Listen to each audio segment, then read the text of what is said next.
আলাইকুম, স্বাগত জানাচ্ছি আরটিভির দুপুরের সংবাদে। আপনাদের সঙ্গে রয়েছে আমি মারফি রহমান। 3 দিনের টানা বৃষ্টি ও উজান থেকে নেমে আসা পাহাড়ি ঢলে ফেনীর 3 নদীর 15টি স্থানে ভাঙন, কমপক্ষে 30টি গ্রাম প্লাবিত হয়েছে। মাঝারি থেকে ভারী বৃষ্টিতে তলিয়ে গেছে উপকূলীয় বিভিন্ন জেলা। নিম্নচাপের কারণে নদীসমূহে 1 নম্বর ও বঙ্গোপসাগরে 3 নম্বর সতর্ক সংকেত অব্যাহত আছে। আরও জানাচ্ছেন সাকিব আল হাসান।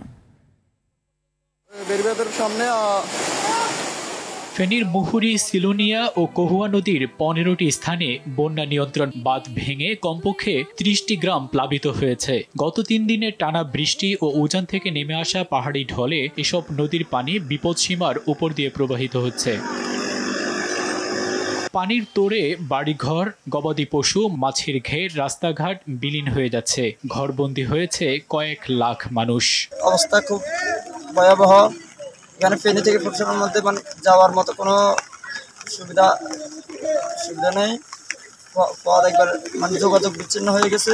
বুধবার মধ্যরাত থেকে লাগাতার ভারী বৃষ্টিতে তলিয়ে গেছে খুলনা শহরের বিভিন্ন এলাকা। ঘরের ভেতর প্রবেশ করছে নোংরা পানি। পানি নামার খালগুলো দখলসহ ধীরগতির ড্রেনেজ ব্যবস্থার ফলে এ অবস্থার কারণ বলছেন স্থানীয়রা। ড্রেনের ময়লা যদি পরিষ্কার থাকে তাহলে এই যে উপরের যে জলাবদ্ধতা আছে সেই পানিগুলো ড্রেন থেকে সরাসরি নদীতে চলে যেতে পারে। ময়লাগুলো ওরা ডাস্টবিনে না ফেলে আপনার ড্রেনের যে গ্যাপটা আছে, গ্যাপের ভিতরে ওরা পলিথিন দিয়ে দেয়। এখানে জনসাধারণ এবং গাড়ি চলাচলের এতটাই কষ্ট হয়, টোটালটাই সিটি কর্পোরেশন অবহেলার কারণে হচ্ছে এটা। বরিশালে গেল 24 ঘন্টায় 160 মিলিমিটার বৃষ্টিপাত রেকর্ড করা হয়েছে। রাতভর বৃষ্টিতে নগরীর বেশ কয়েকটি সড়কে জলাবদ্ধতা দেখা দিয়েছে। তলিয়ে গেছে নগরীর বটতলা, বেপটিস্ট মিশন রোড, কালীবাড়ি সড়ক সহ নিচু এলাকাগুলো। টানা বৃষ্টি ও উজান থেকে নেমে আসা পাহাড়ি ঢলে কুমিল্লার গোমতী নদীতে পানি বাড়ছে। জেলা প্রশাসনের পক্ষ থেকে নদীপাড়ের বাসিন্দাদের সতর্ক থাকতে বলা হয়েছে। নিম্নাঞ্চল ও ভাঙনপ্রবণ এলাকার মানুষকে প্রয়োজন হলে দ্রুত আশ্রয় কেন্দ্রে চলে যাওয়ার প্রস্তুতি নেওয়ার আহ্বান জানানো হয়েছে।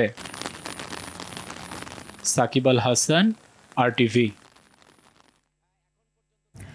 টানা বর্ষণে ফেনীর সর্বশেষ অবস্থা জানাতে আমাদের সঙ্গে সরাসরি যুক্ত হচ্ছেন সহকর্মী আজাদ মালদার। আজাদ, ফেনীর 15টি স্থানে তো বেড়িবাঁধ ভেঙে গেছে, তো পানি বাড়তে থাকায় মানুষের ভোগান্তির বিষয়ে বিস্তারিত আমাদের জানাবেন এবং সেখানকার পরিস্থিতি মোকাবেলায় সরকারের কি কি উদ্যোগ আপনার চোখে পড়ছে জানাবেন। জি মাফি, আপনি যেমনটি বলেছিলেন যে ফেনীর বন্যা পরিস্থিতি নিয়ে, আসলে এখানে মানুষের দুর্ভোগের কষ্টের আসলে সীমা নেই। আমি এখন দাঁড়িয়ে আছি ফেনী ফুলগাজী অর্থাৎ বিলোনিয়া আঞ্চলিক ফোর্ট কানেক্টিং রোড বলা চলে। আপনারা দেখছেন আমি এখন 1 হাঁটু পানির নিচে এখন পানির উপরে দাঁড়িয়ে আছি। এখানে লোকজনে এখানে যে কি অবস্থার মধ্যে পারাপার চলাচল করছে এবং কহুয়া নদী 15টি স্থানে ভাঙন দেখা দেওয়ার ফলে এখানে 30টি গ্রাম বন্যা কবলিত হয়েছে, যার প্রেক্ষিতে লাখ লাখ লোক এখন পানিবন্দী অবস্থা মানবতার জীবন যাপন করছে। লাখ লাখ লোক এখন পানিবন্দী অবস্থা মানবতার জীবন যাপন করছে। এখানে প্রশাসনের পক্ষ থেকে যেটুকু বলা হয়েছে যে গতকাল রাতে জেলা প্রশাসন সাইফুল ইসলাম সরেজমিনে পরিদর্শন করে লোকজনকে এবং যেখানে দ্বিতল ভবন রয়েছে প্রাথমিক বিদ্যালয় হাই স্কুলগুলোতে সেখানে তাদেরকে সরিয়ে নেওয়া হয়েছে এবং তাদেরকে পর্যাপ্ত পরিমাণ সাহায্য সহযোগিতা এবং শুকনো খাবার দেওয়া হচ্ছে। প্রশাসন আর এইটুকু সতর্কবাণী দিয়েছেন নদীর পাড়ে যারা রয়েছেন তারা নিরাপদ আশ্রয়ে চলে যেতে, যেহেতু উজান থেকে নেমে আসা পাহাড়ি ঢলের পানি অর্থাৎ ত্রিপুরা রাজ্যের পানি এখান থেকে যেহেতু ত্রিপুরা রাজ্যের পানি এখানে গড়াচ্ছে, এই পানিগুলা এখন ফেনীর উপর দিয়ে এখন প্রবাহিত হচ্ছে, যার কারণে এখানে সঠিকভাবে পানিগুলা বিপদ সংকেতের মধ্যে প্রবাহিত হওয়ার কারণে এখানে 15টি স্থানে এখানে ভাঙন দেখা দেওয়ার ফলে এখানে 30টি গ্রাম বন্যা কবলিত হয়েছে। এখানে লোকজন মূলত পানিবন্ধ অবস্থা রয়েছে, তাদের বাড়িঘর, রাস্তাঘাট, শিক্ষা প্রতিষ্ঠান, হাঁস মুরগি, গবাদি পশুর এবং শিক্ষা প্রতিষ্ঠান সহ সবকিছু তলিয়ে গেছে। এখানে কোটি কোটি টাকার লোকসানে গানি টানতে হচ্ছে ফুলগাজী বাজারে ব্যবসায়ী সহ এবং স্থানীয় লোকজনদেরকে। তারা এই দুর্ভোগ থেকে কিভাবে ওভারকাম করবে এবং দুর্ভোগ থেকে কিভাবে রেহাই পাবে, নিষ্কৃতি পাবেন, তারা এখন প্রশাসনের সদয় দৃষ্টি আকর্ষণ করছেন এবং দ্রুত যেন এই যে টেকসই বাঁধ নির্মাণ করা হয়, টেকসই বাঁধ যেন নির্মাণ করা, এটাই এলাকাবাসীর দাবি। তারা এই প্রত্যাশা করছেন যেন এই যে 50 বছর পর্যন্ত আমাদের দুর্ভোগের যেন অবসান হয়, এটাই তাদের দাবি। এই ছিল আমার কাছে সর্বশেষ ফেনী থেকে আজাদ মালদার, আপনাকে ধন্যবাদ আমাদের সঙ্গে যুক্ত হবার জন্য। এই বিষয়ে আরো বিস্তারিত জানাতে নোয়াখালী থেকে এবার আমাদের সঙ্গে সরাসরি যুক্ত হচ্ছেন আমাদের আরেক সহকর্মী গিয়াসউদ্দিন রনি। রনি, ফেনীর অবস্থা তো আশঙ্কাজনক, তো নোয়াখালীর পরিস্থিতি কি? পানি বৃদ্ধি ও জলাবদ্ধতার বিষয়ে বিস্তারিত জানাবেন। মারফি, ধন্যবাদ। আপনি যেমনটি জানাচ্ছিলেন, আসলে গত 3 দিনের বৃষ্টিতে নোয়াখালীতে জলবদ্ধতা প্রকট আকার ধারণ করেছে। এরই মধ্যে আজ সকাল নাগাদ খবর ছড়িয়েছে নোয়াখালীর পানির যেই জলাবদ্ধতা সেটি আরও বেড়েছে। এর কারণ হচ্ছে ফেনীর মুহুরী নদীর পানি বিপদসীমার উপর দিয়ে প্রবাহিত হওয়া এবং এই মুহুরী নদীর পানি বৃদ্ধি পাওয়ায় কিন্তু নোয়াখালীর স্থানীয় জনগণ যারা তারা কিন্তু আশঙ্কা করছে যে এখানে বন্যা দেখা দিতে পারে। আর এখন পর্যন্ত কিন্তু নোয়াখালীতে থেমে থেমে বৃষ্টি হচ্ছে। এই বৃষ্টি হওয়ার ফলে কিন্তু পানি কিন্তু এখনো নামছে না, পানি কিন্তু আগের মতোই রয়েছে। এজন্য কিন্তু স্থানীয়দের মাঝে কিন্তু সংখ্যা রয়েছে। এখানকার নোয়াখালীর 9টি উপজেলার কিন্তু ব্যবসা প্রতিষ্ঠান বন্ধ রয়েছে। যারা জরুরি কাজে কিন্তু বের হচ্ছে তারা কিন্তু একেবারে হাঁটু পরিমাণ পানি মারিয়ে চলছে। আমি এখন যেখানে দাঁড়িয়ে আছি এটি হচ্ছে নোয়াখালীর কোম্পানিগঞ্জ উপজেলার বসুরহাট পৌরসভার 3 নম্বর ওয়ার্ডের কলা বাগান পাড়া সড়ক আর কি। এই সড়কটিতে আপনি আমার পিছনেই দেখতে পাবেন এখানে বিদ্যালয় রয়েছে। আবাসিক এলাকায় কিন্তু একেবারে হাঁটু পরিমাণ পানি। এখানে মানুষ কিন্তু খুবই দুর্ভোগে পড়েছে। বাসা বাড়িতে অনেকের বিদ্যুৎ নেই, আবার অনেক স্থানে বিদ্যুতের খুঁটি ভেঙে পড়ায় কিন্তু বিভিন্ন এলাকায় কিন্তু বিদ্যুৎ সংযোগ বিচ্ছিন্ন রয়েছে। প্রত্যন্ত গ্রাম অঞ্চলের মানুষ কিন্তু তাদের দৈনন্দিন যে রান্না বান্নার বিষয় সেটিও তারা করতে পারতেছে না। আর এছাড়া কিন্তু এখানকার যারা খামারি রয়েছে তারাও বিপাকে পড়েছে যে এখানকার অনেক খামার কিন্তু পানিতে ভেসে গেছে। মারপি, এ ছিল আমার কাছে নোয়াখালীর জলবদ্ধতা নিয়ে সর্বশেষ। ধন্যবাদ আপনাকে। দক্ষিণ পশ্চিম মৌসুমী বায়ু সক্রিয় থাকায় ঢাকা সহ দেশের বিভিন্ন জেলায় আগামী 24 ঘন্টায় ভারী বর্ষণ হতে পারে বলে জানিয়েছে আবহাওয়া অধিদপ্তর। সকালে অধিদপ্তরের পক্ষ থেকে এই তথ্য জানানো হয়। ঢাকায় গেল 24 ঘন্টায় 45 মিলিমিটার বৃষ্টিপাত রেকর্ড করা হয়েছে। পূর্বাভাস বলছে খুলনা, বরিশাল, পটুয়াখালী, নোয়াখালী, কুমিল্লা, চট্টগ্রাম ও কক্সবাজার অঞ্চলের উপর দিয়ে দক্ষিণ পূর্ব দিক থেকে ঘন্টায় 45 থেকে 60 কিলোমিটার বেগে অস্থায়ীভাবে দমকা বা ঝোড়ো হাওয়া সহ বৃষ্টি বা বজ্রসহ বৃষ্টি হতে পারে। এদিকে দেশের অভ্যন্তরীণ নদী বন্দরগুলোতে সতর্কতা জারি করে 1 নম্বর সংকেত দেখাতে বলা হয়েছে। তবে আজ বিকেলের পর বৃষ্টিপাত কিছুটা কম হতে পারে বলে জানান আবহাওয়াবিদ তরিকুল নেওয়াজ কবির।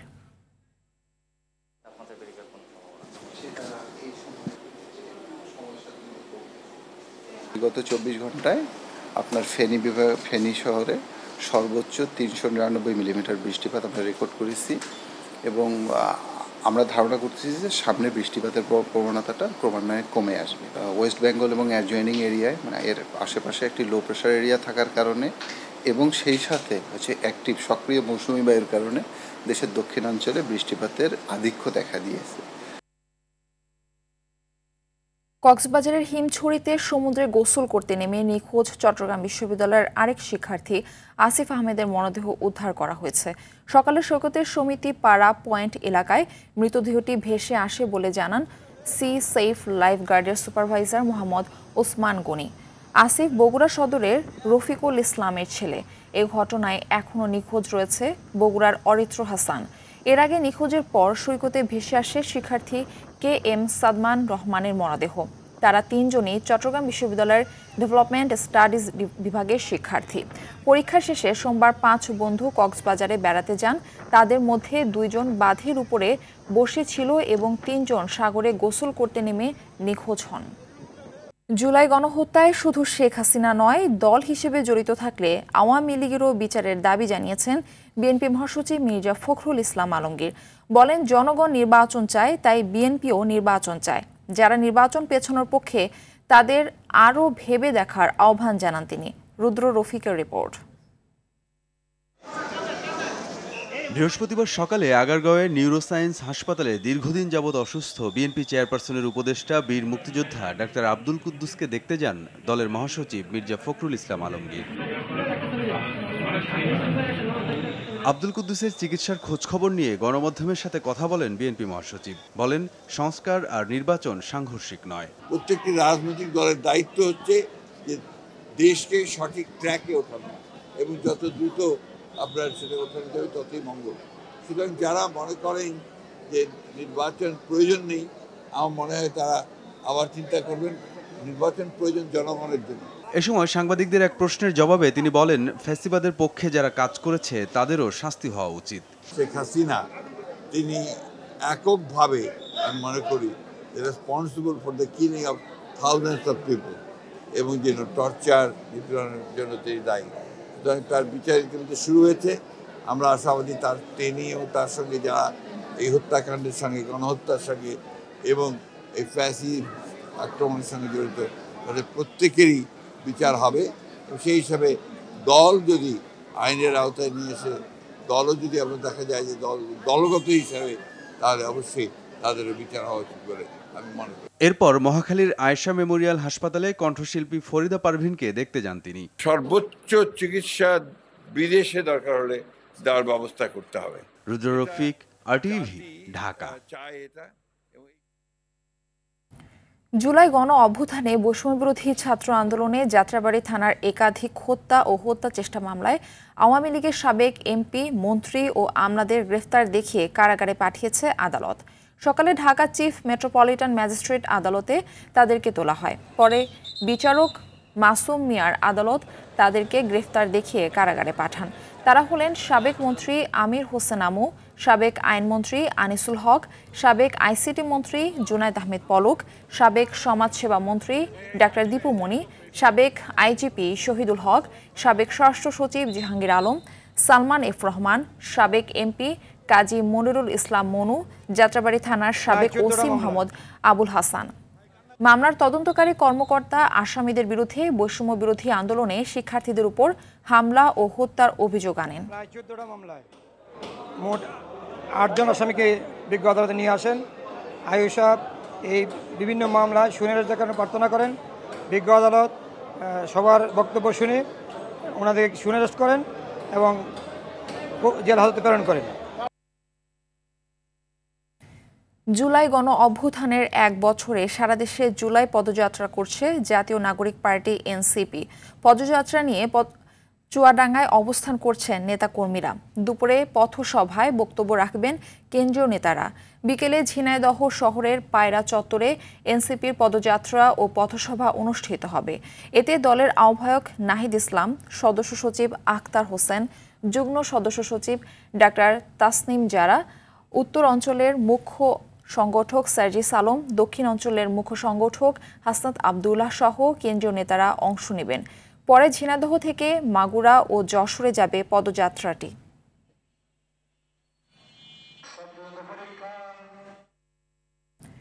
এ বিষয়ে আরো জানাতে চুয়াডাঙ্গা থেকে আমাদের সঙ্গে সরাসরি যুক্ত হচ্ছেন সহকর্মী জহির রেহান সোহাগ। জহির, এনসিপির কর্মসূচি শুরু হয়েছে কিনা জানাবেন।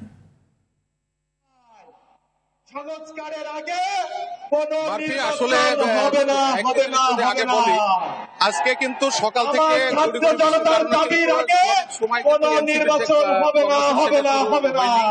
অর্থাৎ বেলা 11টার সময় চুয়াডাঙ্গা শহীদ হাসান চত্বরে এই কর্মসূচি শুরু হওয়ার কথা থাকলেও এখন দুপুর গড়িয়ে গেছে, এখনো কেন্দ্রীয় নেতারা এসে কর্মসভাস্থলে পৌঁছাননি। অর্থাৎ এখান থেকে শুরু হবে তাদের পথযাত্রা এবং পথসভা। এখন নেতাকর্মীদের জন্য অধীর আগ্রহে এখানে অপেক্ষা করছে মানুষ, বিশেষ করে যারা বৈষম্য বিরোধী ছাত্র আন্দোলনের নেতারা আছেন তারা এবং বিভিন্ন ছাত্র সমাজের যারা নেতৃত্ব দেন তারা এবং চুয়াডাঙ্গা জাতীয় নাগরিক পার্টির যারা আছেন তারা কিন্তু এখানে অবস্থান করছেন। তো আমরা যে চুয়াডাঙ্গা জাতীয় নাগরিক পার্টির যিনি প্রধান সমন্বয়ক তিনি আমাকে যেটা জানাচ্ছেন যে দুপুরের পরে অর্থাৎ আর অল্প কিছুক্ষণ পরে কিন্তু এই প্রোগ্রাম শুরু এবং এখানে যে এনসিপির যিনি প্রধান এনসিপির আহ্বায়ক নাহিদ ইসলাম, দক্ষিণাঞ্চল মুখ্য সংগঠক, উত্তর অঞ্চলের যিনি মুখ্য সংগঠন কেন্দ্রীয় যে নেতারা তারা কিন্তু এই সমাবেশে পথসভায় বক্তব্য রাখবেন এবং পদযাত্রায় অংশ নেবেন এবং এরপরে কিন্তু তাদের আরো কর্মসূচি আছে, সেই কর্মসূচিগুলো কিন্তু তারা পর্যায়ক্রমে সেই কর্মসূচিগুলো আপাতত চুয়াডাঙ্গা থেকে সর্বশেষ। ধন্যবাদ আপনাকে। অবশেষে চাকরি ফিরে পেলেন পতিত আওয়ামী লীগ সরকারের আমলে বরখাস্ত হওয়া আলোচিত দুদক কর্মকর্তা শরীফ উদ্দিন। সেই সঙ্গে তার সব পাওনা ও সুযোগ সুবিধা বুঝিয়ে দেওয়ার নির্দেশ দিয়েছেন হাইকোর্ট। সকালে বিচারপতি MR হাসান ও বিশ্বজিৎ দেবনাথের দ্বৈত বেঞ্চ এই রায় ঘোষণা করেন। 2022 সালে কক্সবাজারে জমি অধিগ্রহণে দুর্নীতি সংক্রান্ত একটি মামলার তদন্ত করতে গিয়ে ওই বছরই চাকরিচ্যুত হয়েছিলেন দুদকের এই উপসহকারী পরিচালক। রায়ের পর সন্তুষ্টি প্রকাশ করে শরীফ উদ্দিনের আইনজীবী জানান, এই রায়ের মাধ্যমে ন্যায় বিচার প্রতিষ্ঠিত হয়েছে। আর শরীফ উদ্দিন বলেন, 5 আগস্ট এই ন্যায় বিচার এনে দিয়েছে। সামনে দুর্নীতির বিরুদ্ধে আরও কাজ করবেন বলেও জানান তিনি। প্রথম থেকে এটা বাতিলযোগ্য। এই অর্ডারের ইনিশিয়েশন কোর্ট শেষের অংশে বলেছেন যে একটা লোকের বিরুদ্ধে আপনারা 3টা বিভাগীয় মামলা শুরু করলেন। কোনো কর্তৃপক্ষ কনফার্ম হয় যে বিভাগীয় মামলা তাকে শাস্তি দেওয়ার মতো উপাদান পাওয়া যাবে না, তখন আপনারা এই আইনের এই হার্শ অ্যাপ্লাই করে একটা স্থায়ী কর্মচারীকে চাকরিচ্যুত করেছেন, যেটা অন্যায়। 5 আগস্টের সফল গণঅভ্যুত্থান পরবর্তী যে অবস্থা, সেই অবস্থা না হলে হয়তো আমি ন্যায় বিচার পাইতাম না। তো আমি আল্লাহর কাছে শুকরিয়া আদায় করছি। আমি যাতে সামনের দিনগুলো দুর্নীতির বিরুদ্ধে কমিশনের আদেশে আদিষ্ট হয়ে আমি একজন কমিশনের সৎ কর্মচারী হিসেবে চলতে পারি, সেজন্য আমাকে দোয়া করবেন। কোনো দাতা সংস্থার পরামর্শে নয়, নিজেদের স্বার্থে যৌক্তিক সংস্কার করা হচ্ছে বলে মন্তব্য করেছেন অর্থ উপদেষ্টা ডক্টর সালেহ উদ্দিন আহমেদ। বিনিয়োগকারীদের আস্থা বাড়াতে মানসম্মত অডিট প্রতিবেদন দরকার বলেও জানান তিনি। বিগত 17 বছরে আর্থিক খাতের নানা অনিয়ম ও অর্থ পাচারে বিভিন্ন নিরীক্ষা প্রতিষ্ঠানেরও দায় রয়েছে। 18 লাখ রিটার্ন জমা দেওয়া হলেও 70% জিরো রিটার্ন সাবমিট করার বিষয়টিতে নিরীক্ষকদের অসচ্ছলতা রয়েছে বলেও মন্তব্য ডক্টর সালেহ উদ্দিনের।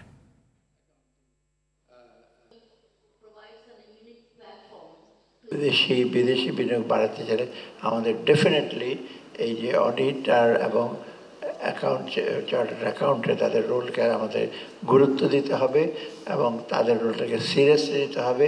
কতগুলো একটু বেসিক রিফর্ম করতে, লং টার্ম বা মিডিয়াম রিফর্ম করবো না, কিন্তু যেই কটা ধরেছি সেটা আমরা দেখি, আমি চেষ্টা করবো এটাকে ইমপ্লিমেন্ট করতে। অনেক বাধা বিপত্তি আসছে। বর্ষার শুরু থেকেই ভয়ঙ্কর হয়ে উঠছে চট্টগ্রামের ডেঙ্গু পরিস্থিতি। বাড়ছে রোগীর সংখ্যা, পাশাপাশি মাথাচাড়া দিয়ে উঠছে চিকুনগুনিয়া। আক্রান্তদের অনেকে স্থানীয় হাসপাতাল ও বাসায় চিকিৎসা নিচ্ছেন। সরকারি হিসাব অনুযায়ী গত বছরের তুলনায় এবার আক্রান্তের হার 4 গুণ বেশি। অবস্থা নাজুক হলেও এডিস মশা নির্মূলে তৎপরতা নেই চট্টগ্রাম সিটি কর্পোরেশনের। চট্টগ্রাম থেকে সাফর মাহমুদের পাঠানো তথ্যচিত্রে বিস্তারিত জানাচ্ছেন আব্দুল হামিদ। জুলাই মাসের শুরু থেকেই চট্টগ্রামে খারাপ হতে শুরু করেছে ডেঙ্গু পরিস্থিতি। হুহু করে বৃদ্ধি পাচ্ছে রোগীর সংখ্যা। টানা বৃষ্টিতে জমে থাকা নোংরা পানিতে জন্ম নিচ্ছে ডেঙ্গুর বাহক এডিস মশা। ডেঙ্গুর প্রকোপ বাড়লেও কার্যকর কোনো ব্যবস্থা গ্রহণ না করায় সিটি কর্পোরেশনের উপর ক্ষুব্ধ নগরবাসী। বলছেন, মশা নিধনে পুরনো জরিপ ব্যবহার করায় নিয়ন্ত্রণে আনা যাচ্ছে না পরিস্থিতি। কর্পোরেশনের পক্ষ থেকে উদ্যোগ নেওয়া উচিত, যাতে আমাদের নালাগুলা যাতে পরিষ্কার থাকে, পানি নিষ্কাশনটা ঠিক মতো হয়। সিটি কর্পোরেশনের লোকজন নিয়মিত এগুলো পরিষ্কার করতেছে না। এই সমস্ত কারণে মশা বেড়ে যাচ্ছে এবং মানুষ ডেঙ্গু আক্রান্ত হচ্ছে। ডেঙ্গু যাতে না ছড়ায় সেভাবে ব্যবস্থা নিতে হবে আর কি। ডেঙ্গুর হটস্পট হিসেবে নগরীর 6টি এলাকাকে লাল, 5টিকে হলুদ এবং 7টিকে নীল তালিকাভুক্ত করেছে জেলা সিভিল সার্জন কার্যালয়ে। বর্ষাকালে আমাদের যে বিভিন্ন ধরনের নালা নর্দমা এবং নিচু জায়গা আছে, সেগুলোতে বেশি পানি জমে থাকে। সেখানে মশাগুলা বেশি ডিম পাড়ে এবং লার্ভা উৎপন্ন হয়। আমাদের কার্যক্রম এখানে আগের চেয়ে অনেক বেগবান হয়েছে।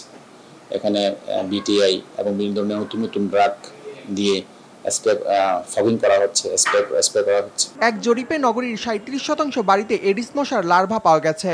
মশা নিধনের প্রয়োজনীয় ব্যবস্থা নেওয়ার কথা জানান চশিকের প্রধান নির্বাহী শেখ মোহাম্মদ তৌহিদুল ইসলাম। বরাবরের মতো এবারও সর্বোচ্চ ব্যবস্থা আমরা গ্রহণ করেছি।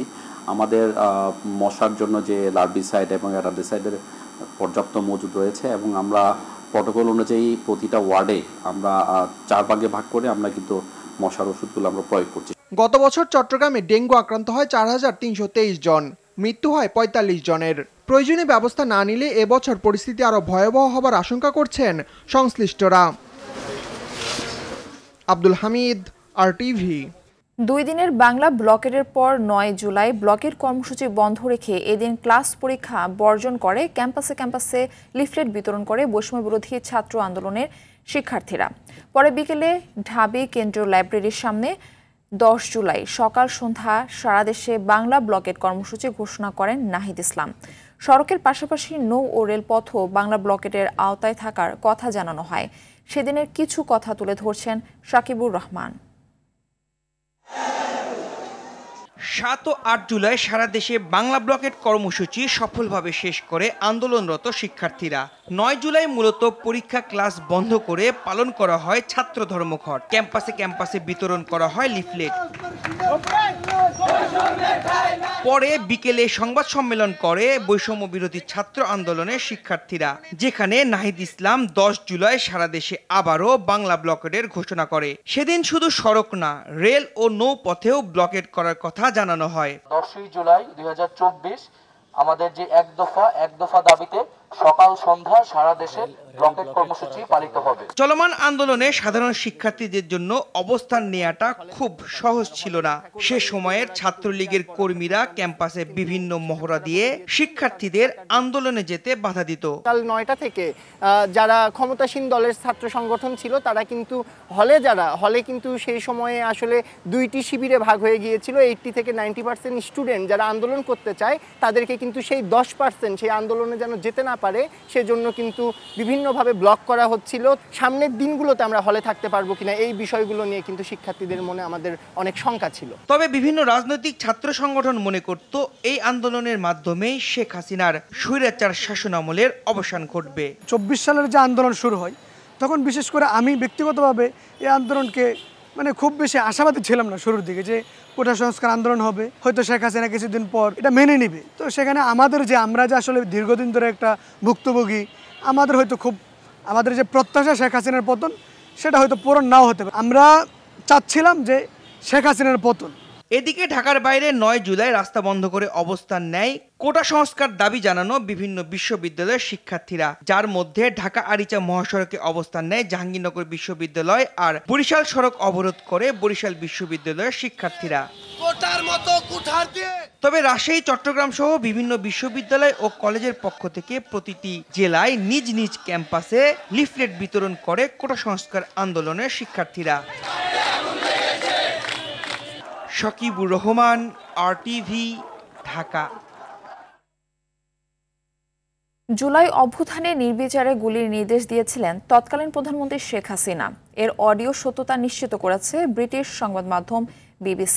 সে সময় আন্দোলনকারীদের উপর প্রাণঘাতী অস্ত্র ব্যবহার ও নির্বিচারে গুলি চালাতে নিরাপত্তা বাহিনীকে আদেশ দেন ক্ষমতাচ্যুত সাবেক প্রধানমন্ত্রী শেখ হাসিনা। এক প্রতিবেদনে এই তথ্য জানিয়েছে BBC। গেল বছরের 18 জুলাই শেখ হাসিনার একটি ফাঁস হওয়া অডিও কলের সত্যতা নিশ্চিত করে BBC প্রতিবেদন বলছে, শেখ হাসিনা একজন অজ্ঞাতনামা ঊর্ধ্বতন কর্মকর্তার সঙ্গে কথোপকথনের ফাঁস হওয়া অডিওটি একটি গুরুত্বপূর্ণ প্রমাণ, যেখানে তিনি বিক্ষোভকারীদের গুলি করতে সরাসরি অনুমোদন দিয়েছিলেন। সবাইকে বলা হচ্ছে যে যেখান থেকে টিকাটা পারবো ধরে ফেলবে। নামার নির্দেশনা দেওয়া আছে, ওপেন নির্দেশনা দিয়ে দিচ্ছে। এখন লেখা লিখবেন, ব্যবহার করবে, যেখানে পাবে সেটা গুলি করবে। এবার নিচ্ছি হাইসেন্স সংবাদ বিরতি, ফিরে এসে আরো যা থাকছে।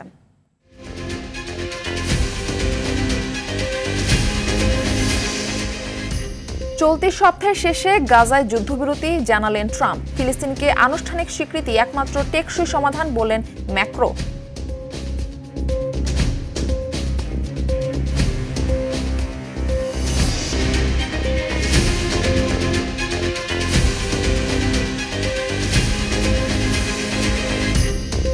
চলতি সপ্তাহের শেষের দিকে গাজায় যুদ্ধবিরতি হতে পারে। এই ইস্যুতে ইসরায়েল প্রধানমন্ত্রী বেনিয়ামিন নেতানিয়াহুর সঙ্গে দ্বিতীয় দফা বৈঠকের পর এই মন্তব্য করেছেন মার্কিন প্রেসিডেন্ট ডোনাল্ড ট্রাম্প।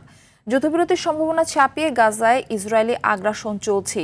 অবরুদ্ধ গাজা উপত্যকায় ইসরায়েলের হামলায় একদিনে নিহত হয়েছে আরও অর্ধশত ফিলিস্তিনি। নেতানিয়াহু বাহিনীর হামলার মুখে গাজা সিটির জয়তুন হাসপাতালের কার্যক্রম পুরোপুরি বন্ধ রয়েছে। এদিকে লন্ডনে অবস্থানরত ফরাসি প্রেসিডেন্ট ইমানুয়েল ম্যাক্রো বলেন, জরুরি যুদ্ধবিরতির পাশাপাশি ফিলিস্তিন রাষ্ট্রকে আনুষ্ঠানিক স্বীকৃতি দেয়াই গাজায় যুদ্ধ অবসানের একমাত্র টেকসই সমাধান। দুপুরের সংবাদ এ পর্যন্তই। জেলা সংবাদ বিকেল 4:45টায় দেখার আমন্ত্রণ রইল। ধন্যবাদ সবাইকে।